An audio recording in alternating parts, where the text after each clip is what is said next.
ये जो स्थान है, इस स्थान का नाम है सिद्ध बकुल। सिद्ध बकुल का अर्थ है ये जो हमें वहाँ पेड़ दिखाई दे रहा है, बकुल का वृक्ष है। और हरिदास ठाकुर की कृपा के कारण उसने सिद्ध अवस्था को प्राप्त किया, इसलिए उसको सिद्ध बकुल कहा जाता है।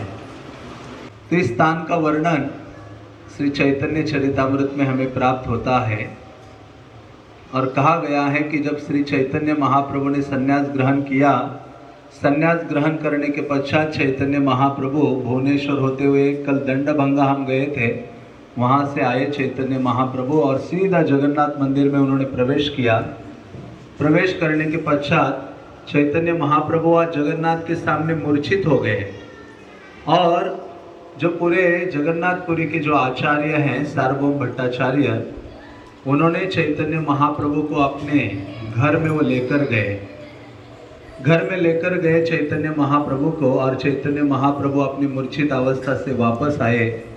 और शुरुआत के दिनों में चैतन्य महाप्रभु उन्हीं के घर में रहे। यहाँ से जस्ट 2 मिनट की दूरी पर है सार्वभौम भट्टाचार्य का स्थान, जहाँ चैतन्य महाप्रभु सर्वप्रथम रहे। और उसके पश्चात चैतन्य महाप्रभु ने कहा कि मैं दक्षिण भारत जाना चाहता हूँ। मेरे जो बड़े भ्राता हैं जिनका नाम था विश्वरूप, उनको ढूंढना चाहता हूँ, क्योंकि विश्वरूप चैतन्य महाप्रभु से बड़े थे और उन्होंने बचपन में ही संन्यास स्वीकार किया था और भ्रमण कर रहे थे।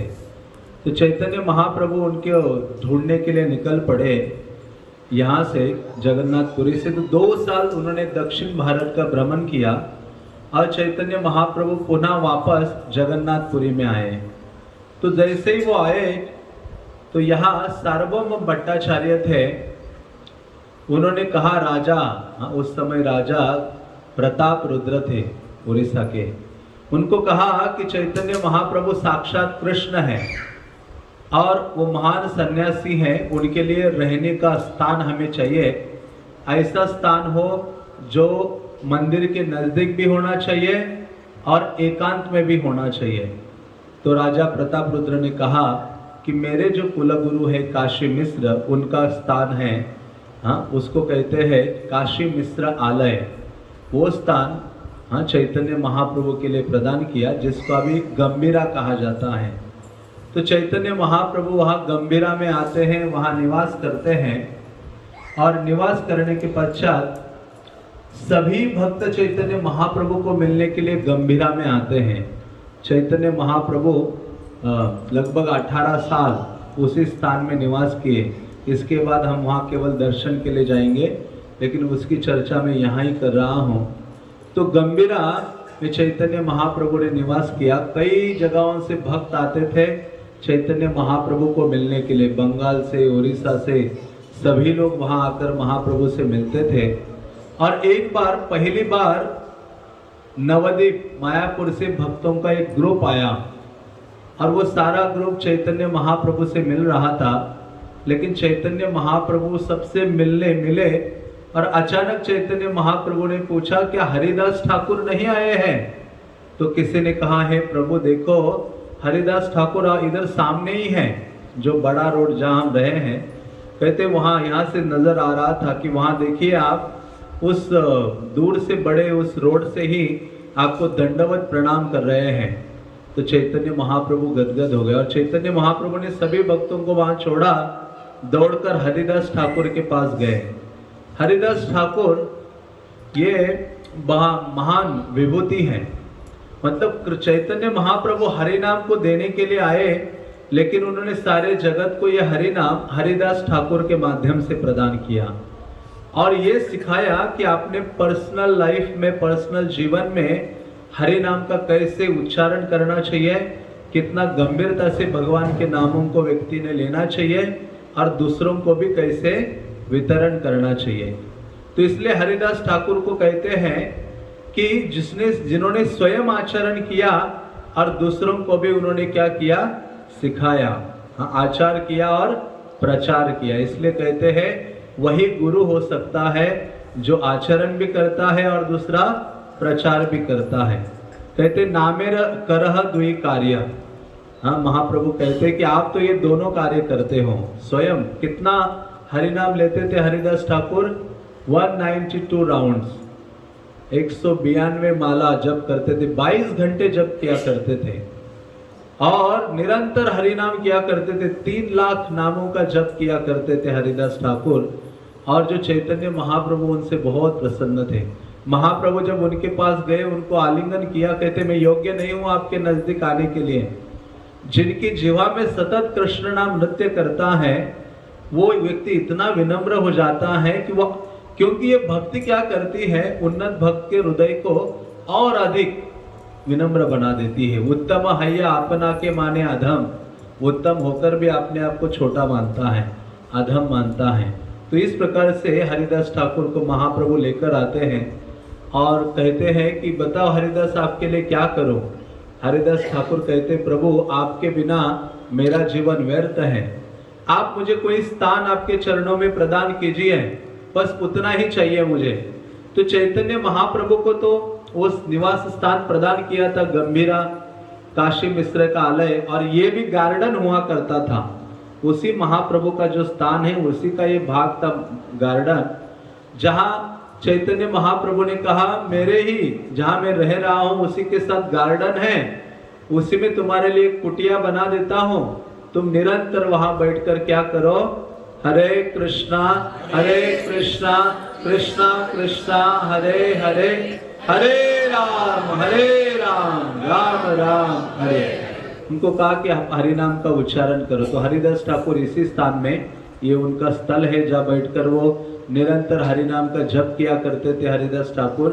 तो हरिदास ठाकुर ने इधर ही नाम उच्चारण किया, इस स्थान को कभी छोड़ा नहीं, बल्कि वो मुस्लिम परिवार में उनका जन्म हुआ था और मुस्लिम परिवार में जन्म होने के कारण उनको जगन्नाथ मंदिर में प्रवेश नहीं था, वो कभी गए नहीं मंदिर में। हमारे जितने भी महान आचार्य हैं, रूप गोस्वामी, सनातन गोस्वामी, ये हरिदास ठाकुर, इन्होंने कभी मंदिर में प्रवेश नहीं किया है। तो ऐसे हरिदास ठाकुर गए नहीं वहां, लेकिन स्वयं जो भगवान चैतन्य महाप्रभु है जगन्नाथ का दर्शन करने के लिए सुबह सुबह जाते थे और वहां जगन्नाथ का प्रसाद अपने हाथ में लेकर हरिदास ठाकुर को लाकर यहाँ दिया करते थे कि हरिदास ठाकुर आप इसको ग्रहण करो। मतलब जो व्यक्ति नाम में लगा है भगवान उसके काम में लगे हैं, कहते ना व्यक्ति।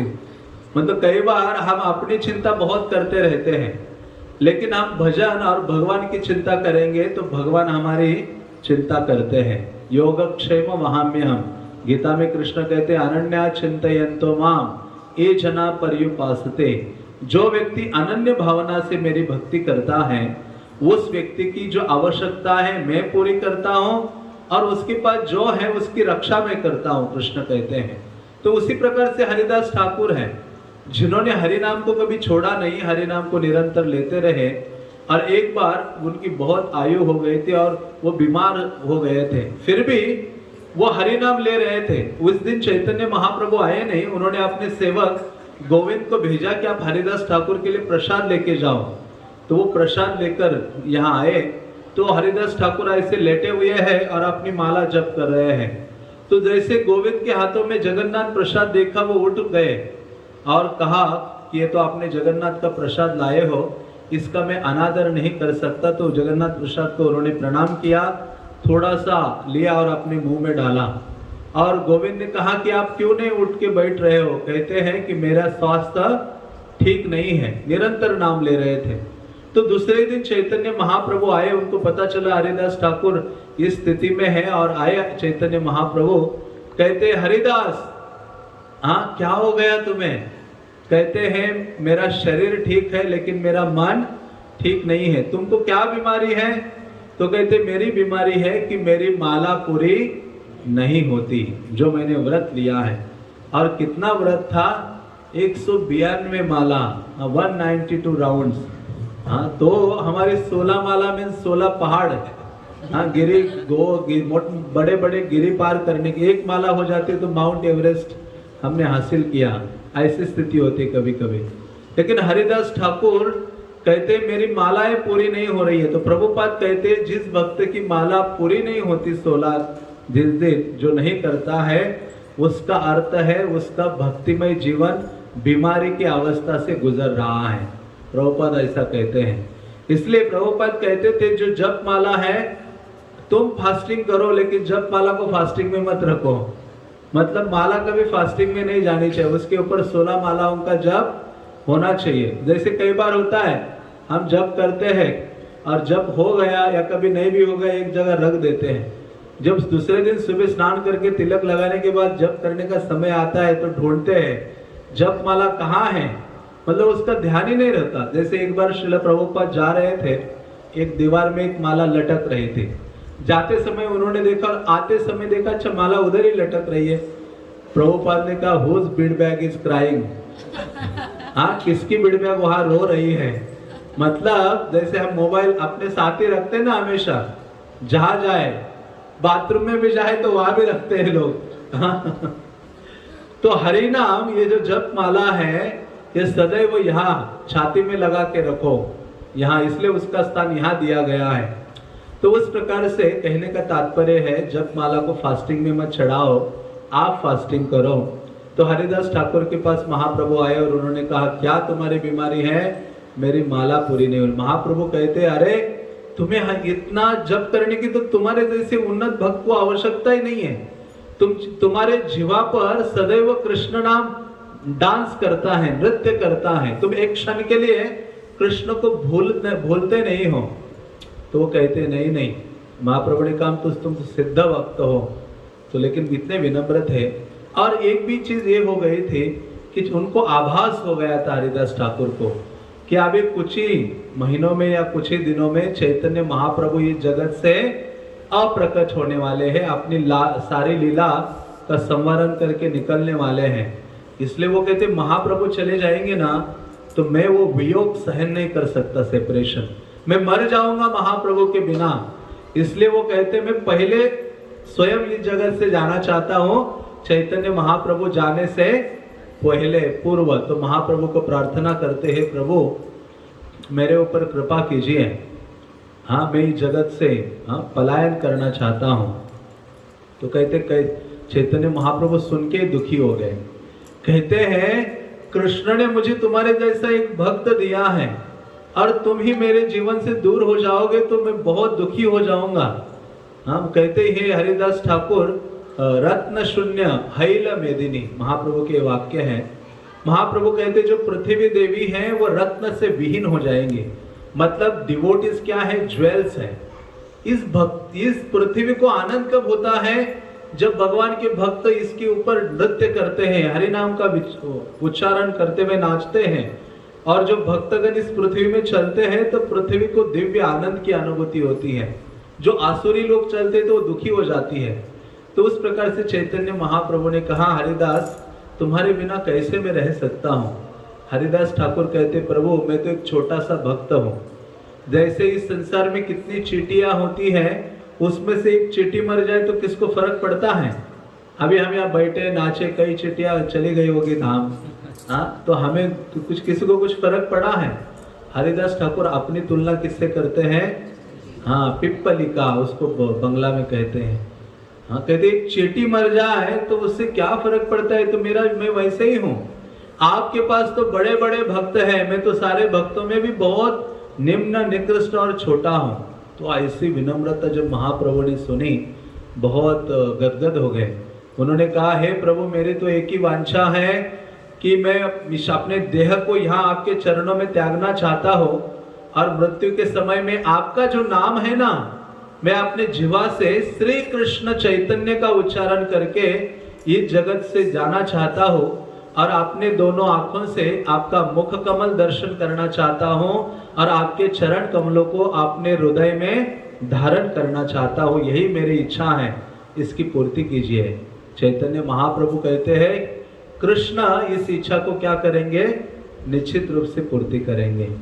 तो महाप्रभु गए अपने स्थान में। दूसरे दिन चैतन्य महाप्रभु के जितने भक्त थे, रामानंद राय है, स्वरूप दामोदर है, सभी भक्तों को यहाँ लाए चैतन्य महाप्रभु। हरिदास ठाकुर यहाँ लेटे हुए थे और लाए और हरिदास ठाकुर बैठ गए। चैतन्य महाप्रभु आ गए। सारे भक्तों ने यहाँ नृत्य आरंभ किया। और चैतन्य महाप्रभु ने क्या किया, हरिदास ठाकुर ने कहा कि हे प्रभु, आपके जो चरण कमल है वो मेरे वक्षस्थल पर रखिए। महाप्रभु के चरण कमल वो अपने यहाँ छाती पर रखे और उनके मुख कमल को देखने लगे अपने आंखों से, और अपनी जीवा से जोर से वो बोलने लगे, श्री कृष्ण चैतन्य, जोर से श्री कृष्ण चैतन्य, श्री कृष्ण चैतन्य। तो हरिदास ठाकुर इसी स्थान में उन्होंने ये नाम उच्चारण किया, श्री कृष्ण चैतन्य। महाप्रभु के मुख कमल को देखा, अपने वक्षस्थल पर महाप्रभु के चरण रखे और श्री कृष्ण चैतन्य कहते कहते अपना देह त्याग कर दिया चैतन्य महाप्रभु के चरणों में। और महाप्रभु क्रंदन करने लगे, चैतन्य महाप्रभु रोदन करने लगे। महाप्रभु की आंखों से आंसुओं की धारा बह रही थी और चैतन्य महाप्रभु ने हरिदास ठाकुर के देह को अपने हाथ में उठाया और भक्तों को कहा, उल्लास, जोर से कीर्तन करो। सारे भक्त बहुत तुमुल ध्वनि से कीर्तन करने लगे, यहाँ नाचने लगे हरिदास ठाकुर का स्मरण करते हुए। और चैतन्य महाप्रभु ने अपने इन दोनों हाथों में हरिदास ठाकुर के देह को उठाया और कई लंबे समय तक चैतन्य महाप्रभु ने नृत्य किया। और महाप्रभु कहते हैं पृथ्वी रत्न से शून्य हो गई है। और फिर चैतन्य महाप्रभु ने हरिदास ठाकुर की जो महिमा है, सब भक्तों के सामने कितने ग्लोरियस, कितने महान है हरिदास ठाकुर, उसका वर्णन किया। ऐसा कहते हैं महाप्रभु के 5-5 मुख हो गए थे जब हरिदास ठाकुर की महिमा का वर्णन करने लगे थे। तो जब वैष्णव का गुणगान करते हैं, भक्त की महिमा का वर्णन करते हैं, तो हमें आनंदित होना चाहिए और आनंद से उसको सुनने का प्रयास करना चाहिए। तो चैतन्य महाप्रभु के सामने ऐसे शरीर छोड़ा तो सभी भक्तों को भीष्म देव का स्मरण हो उठा। कहा क्योंकि भीष्म भी कैसे बाण की शैया में लेटे थे लेकिन कृष्ण सामने थे। कृष्ण का दर्शन करते करते भीष्म ने अपना प्राण त्यागा था। उसी प्रकार से हरि नाम लेते हुए महाप्रभु को देखते हुए हरिदास ठाकुर ने यहाँ अपना देह त्याग किया था। फिर चैतन्य महाप्रभु सभी भक्तों के समेत उनके शरीर को लेकर समंदर के किनारे जाते हैं, वहां समंदर में स्नान कराते हैं। और जैसे महाप्रभु ने अपने हाथ से समंदर में स्नान कराया हरिदास ठाकुर को, चैतन्य महाप्रभु ने कहा ये जो समंदर है ये पावन हो गया है और ये जो समंदर है अभी महातीर्थ हो गया, ऐसे महाप्रभु ने कहा। और कहा कि इस स्थान में आकर जो कोई स्नान करेगा उसके हृदय में कृष्ण के लिए प्रेम जागृत हो जाएगा। इसलिए आज भी वैष्णवगण जाते हैं वहाँ और हरिदास ठाकुर की इस लीला का स्मरण करते हैं, चैतन्य महाप्रभु का स्मरण करते हैं और समंदर में स्नान करते हैं। समंदर में सब जगह स्नान करना पवित्र नहीं माना जाता, कुछ कुछ स्थानों में वर्णित, शास्त्रों में वर्णित किया है, वहाँ स्नान करना चाहिए। तो वो हमारे लिए तो बड़ा आशीर्वाद है। चैतन्य महाप्रभु और उनके पार्षदों ने स्नान किया है। भगवान जगन्नाथ हर अमावस्या और पूर्णिमा में समुद्र नारायण के रूप में आपने दर्शन नहीं किए होंगे, बहुत जो विग्रह मंदिर में वो आते हैं, यहाँ स्नान करते समंदर में। और फिर हरिदास ठाकुर के देह को उसी समंदर के किनारे बालू को अलग करके चैतन्य महाप्रभु ने गड्ढा किया, समाधिस्थ किया। वहाँ जगन्नाथ जी के जितने प्रसादी मालाएं हैं, डोर हैं, ऐसे कई जो आर्टिकल्स हैं वो डाले और हरिदास ठाकुर का जो देह है उनको समाधिस्थ किया। तो आज भी वहाँ दर्शन होता है हरिदास ठाकुर की समाधि का। और उसी के सामने 2 कदम इस्कॉन का मंदिर है। जो इस्कॉन का मंदिर है उसी स्थान में पहले भक्ति विनोद ठाकुर का घर था, जहाँ भक्ति विनोद ठाकुर ने सब चीज़ें छोड़कर कई साल अकेले वहाँ रह के भक्ति कुटी उन्होंने नाम दिया था, वहाँ रह के भजन किया। तो इस प्रकार से ये स्थल है सिद्ध बकुल।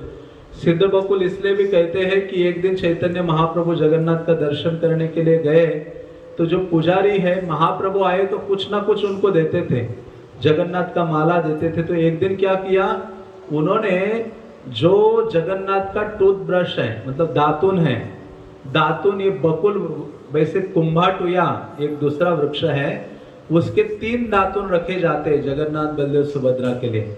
लेकिन एक दातुन मिस हो गया था। तो ये बकुल वृक्ष का दातुन उस दिन चढ़ाया गया था जगन्नाथ को। और जब चैतन्य महाप्रभु आए सुबह, तो पुजारी ने जगन्नाथ का वो दातुन जब मंगल आरती हो गई, दातुन चैतन्य महाप्रभु के हाथ में दिया। महाप्रभु उस दातुन को लेकर यहाँ आ गए। उन्होंने कहा, हरिदास देखो तुम्हारे लिए क्या लाया हूं मैं। क्या था? जगन्नाथ का वो टूथब्रश मानो, दातुन था। कहते ये देखो वो दातुन। और फिर उनको स्पर्श कराया और चैतन्य महाप्रभु ने उधर बो दिया तो उसका बड़ा वृक्ष हो गया। कहा, हरिदास अभी तुम इस वृक्ष के नीचे भजन करो, हरि नाम का उच्चारण करो। तो ये हरिदास ठाकुर निरंतर नाम लेते रहते थे। उसका प्रभाव इतना हो गया कि ये जो बकुल वृक्ष भी है, हाँ, उसके बॉडी पर मतलब उसके ऊपर हरि नाम के ऐसे जो नाम है वो अंकित हो गए थे। कब पता चला? वो हरिदास ठाकुर तो देह त्याग करके चले गए, आगे चलकर जो वैष्णवगण सेवा कर रहे थे।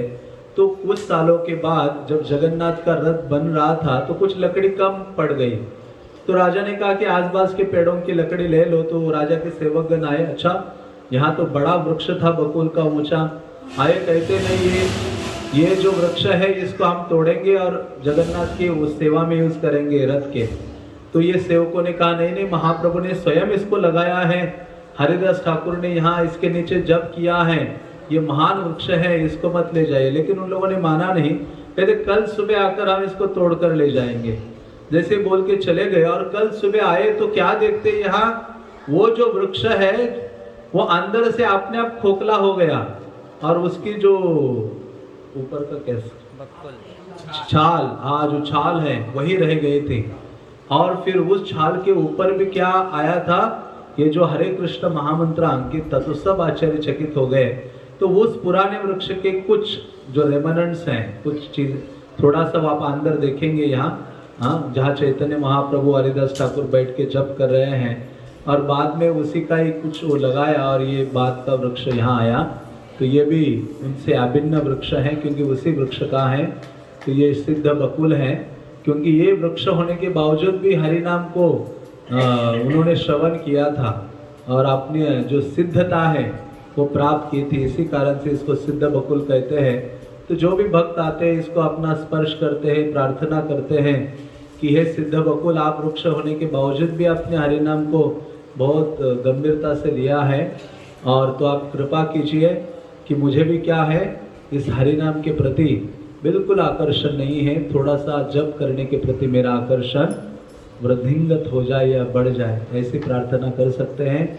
तो हरिदास ठाकुर का यहाँ विग्रह है और अंदर चैतन्य महाप्रभु और नरसिम्हदेव और गौरनिताय आदि के विग्रह है। तो ये वो सिद्ध बकुल है।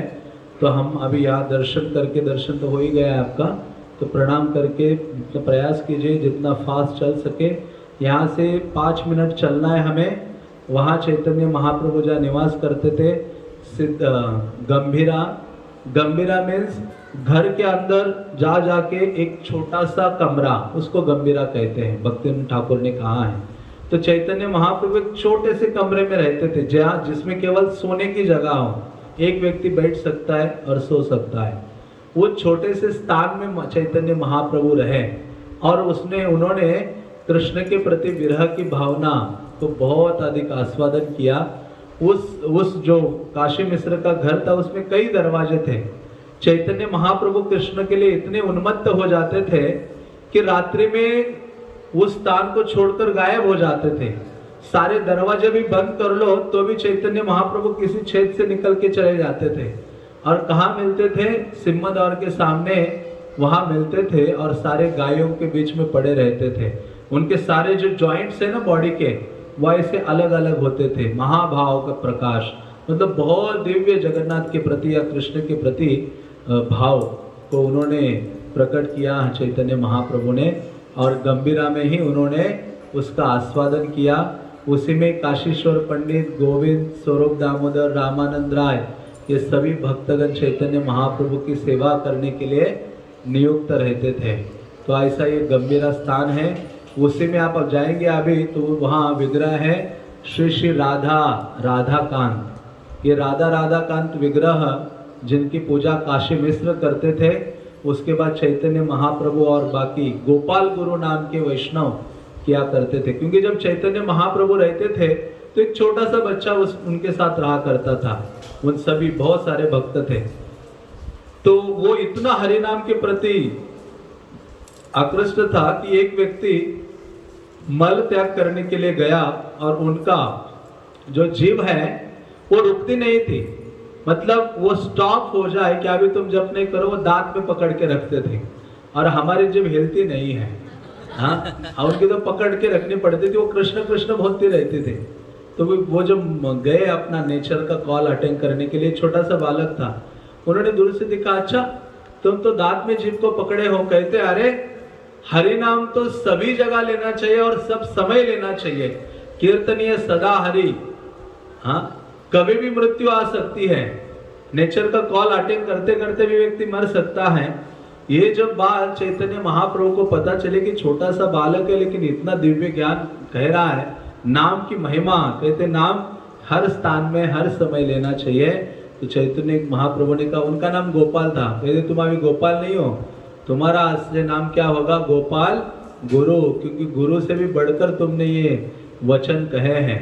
तो वहाँ तो कई सारी लीलाओं का वर्णन है, लेकिन हमारे पास समय का अभाव है, तो हम निकलेंगे, वहाँ जाकर गंभीरा में प्रणाम करेंगे और वापस हमारे ऑटो के लिए आएंगे यहाँ से फिर आप सीधा टोटा गोपीनाथ जाएंगे, इस्कॉन टेम्पल जाएंगे, हरिदास ठाकुर का समाधि जाएंगे और फिर से वापस लंच प्रसाद के लिए जाएंगे।